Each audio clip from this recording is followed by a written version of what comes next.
नमस्कार जय जगन्नाथ सांग माने मु सुस्मिता चैनल रे आपण मानकु बहुत बहुत स्वागत। आज चलंतु बनेबा रज स्पेशल पोड़ पिठा। यह बहुत जल्दी बनी जीवो बिना बिरी बिना दही रे बहुत ही स्वादिष्ट बनिबो। तो वीडियो को संपूर्ण आपण माने देखंतु आउ शेष पर्यंत देखंतु। जदि मो चैनल रे नुआ थिबे ताले सब्सक्राइब करनेबे, तळे थिबा बेल आइकन बटन को निश्चय क्लिक कर मोर सबु नुआ नुआ वीडियो आपण मानक पाखकु पहुंची परिबो। तो चलंतु एथरा वीडियो को स्टार्ट करिया। पोड़ पिठा पई कि 1.5 कप अरुआ चाउल को 6 घंटा पूर्वरु बतुरी नै जी। यह मध्य भल भाबे बतुरी गलानी। एबे एइथिरु पानी बाहर करि नबा। एई देखंतु पानी बाहर करनेली। एबे गोटे ग्राइंडर जार नबा। सेही ग्राइंडर जार रे चाउल देई दबा।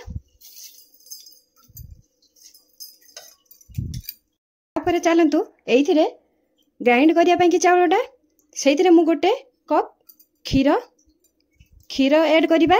मु एठी खीर ऐड करूची, आपण माने पानी भी मध्य नै परिबे।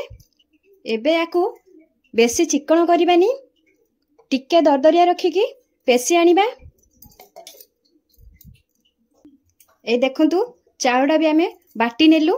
केतिके चिकन रखिबा आपण माने एठी देखंतु। एई देखि पारथिबे आपण माने एतिकी ही दरदरिया रखी कि पेसीबे। तो एबे याकू साइड रखिबा। तापरे चलंतु गोटे बाउल नबा। तापरे सेइथिरे चाउल बेटटा को देई दबा।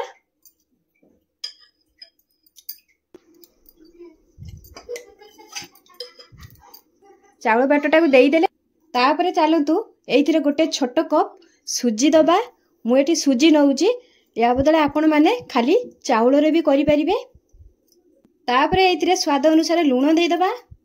गोटे चामच अदा छेचा, आधा चामच गोलमरीच छेचा। एटा मु 7टा गोलमरीच को छेची कि नै जी। तो एटा पकेइबा।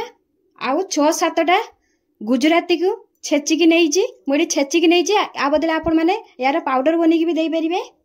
आउ एठी गोटे कप गुड़ पाउडर, गुड़ बा आपण माने जागरी भी कहि परिबे। ताकू एपे मिसेइबा। आउ एठी मोडी नडिया कुरी कि नै जी, फाळे नडिया कुरी कि नै जी। ताकू भी एथिरे देई दबा। आउ एठी किछि कटा हेतिबा नडिया को रखिछि, एइथिरु अधा दबा।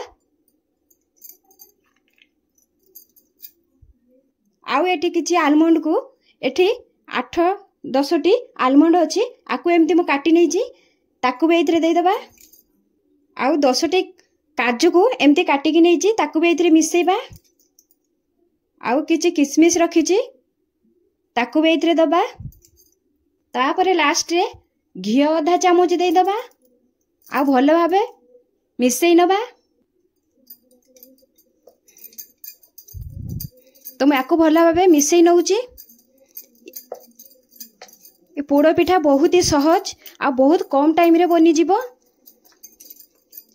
आ बहुत ही स्वादिष्ट लागिवो। ये पिठाटा बहुत ही स्वादिष्ट लागिवो। जदि टाइम नहीं ताले बहुत जल्दी जल्दी एमती पोड़ पिठा बनै कि खातु, बहुत ही बढ़िया लागिवो। तो देखंतु भला भावे मिसेई नेली। आको एबे साइड रखिबा 15 मिनिट पई कि छाड़ीबा। जेहेतु आमे सुजी एथिरे देइचु सेटा टिके फुलिबो। चलंतु आमे पिठाटा पोड़िया पई कि मु एमती आ गोटे कड़ाई नैची। तापर एठी देखंतु मु एठी गोटे सादा पेपर को कागज को एमती गोल आकार देकी काटी नैची। तो एथिरे थोइबा। आपण मानक पाखरे जदी बटर पेपर अछि ताले नै परिबे। तो सेइथिरे एबे हाफ चामच घियो दे देबा। आ गोटे ब्रश साहाय्य सबु आड़े लगे नबा।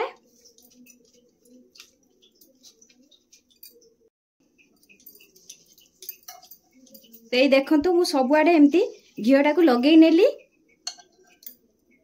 तो देखंतु चावल बेटर को हमर 15 मिनिट हेई गलानी। देखि पारथिबे चावल सुजीटा भी हमर फुलीची। एथिरे टिके पानी कम लागुची कारण सुजी फुलला परे टिके कम लागे। तो एइथिरे आउ हाफ कप क्षीर ऐड करिबा।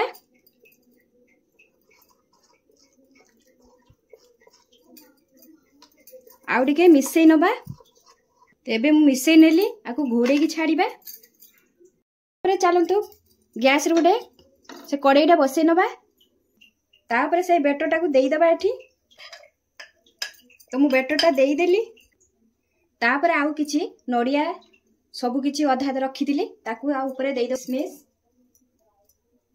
तो सबु दिन मु पके नेली ऊपर सजई नेली।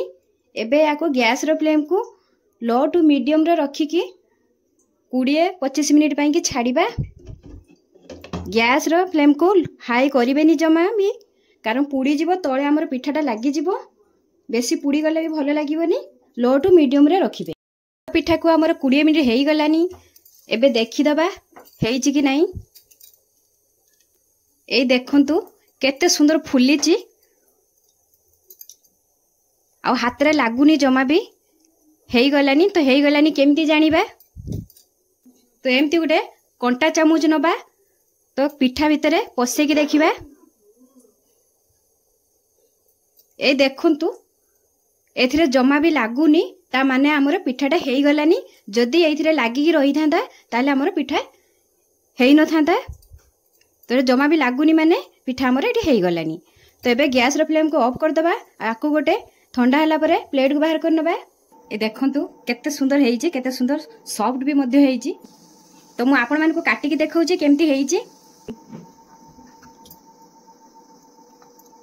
केते सॉफ्ट बनीची आपण माने एथुरी जानि परिबे।